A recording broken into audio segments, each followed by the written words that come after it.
nkaba ndose imfashanyo kugira ashobore kwitunganya mu migambi nari nsanzwe ndiko ndakora cyari umugambi w'ubworozi.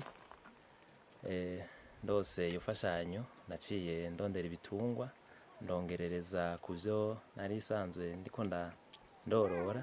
Ubu nkaba mfise ingurube 5 kandi zitandukanye zisumbasumbana, hariho ntonto hariho n'iziri hagati na hagati nk'uko mwagiye murabibona.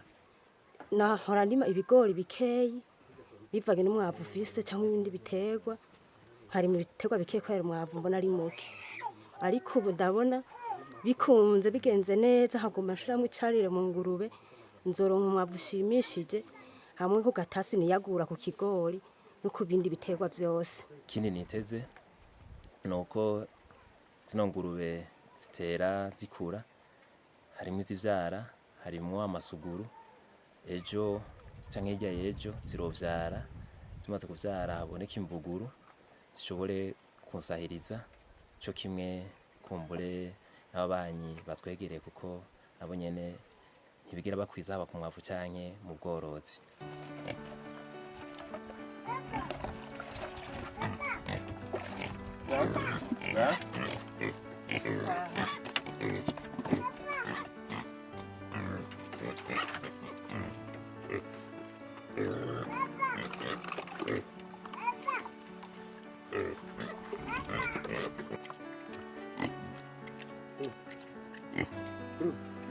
Intambamyi nabanje kugira ubwa mbere duhejeje kuronka financement, aho twe twabaye turazifata twagije komande kubera financement imeze nk'itevye gatoya dufatiye ku matariki bari batubwiye ubwa mbere, bica bituma bazisohoye rero financement maze kuyironka bica biba ngombwa ko nza kuzivana ahandi kure. Aho handi kure rero byaciye bindusha cyane kubera hagiyemwo urugendo. Iyindi ntambamyi nuko mu mugambi gufashanya twarose uburyo bwarashoboye kutubana bukeya, na cyane cyane ko hageze mu ishigwa mu ngiro uko umuntu yari yabitekanije yagitegura umugambi wasanga vyahindutse uburyo buca buba buke. Ingurube zarazimvye cyane kuko mu gihe twakora umugambi ugereranije n'uno munsi hari cyahindutse ko murabona ko ubu ingurube novuga ko ziri ku isoko cyane. Twosaba ko mu gihe byoshoboka Ishirahamwe n'ifame nk'uko ryabikoze ubwa mbere kadufata mu mugongo, hagize ikiboneka bosubira bakatwongera tugira turabe ko ihangeze twihaye tworishikako bitagoranye.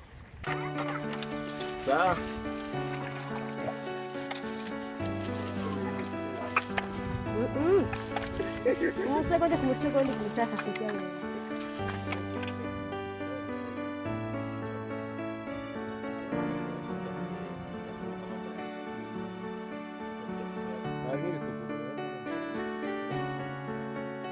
Jewe cyo nobwira akenyezi nkanje, yego abakenyezi benshi nka twege ntiturajijuka ku bintu byo gufashanya mu rugo.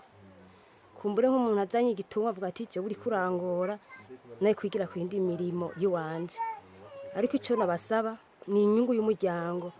Burya naho twaha kubikora inyungu iri kuri twe bw'akenyezi, kuko nitwaha korora icyo gitungwa umwavu naho icyo dukoresha irasikabura abana nitwe bazorira amaso.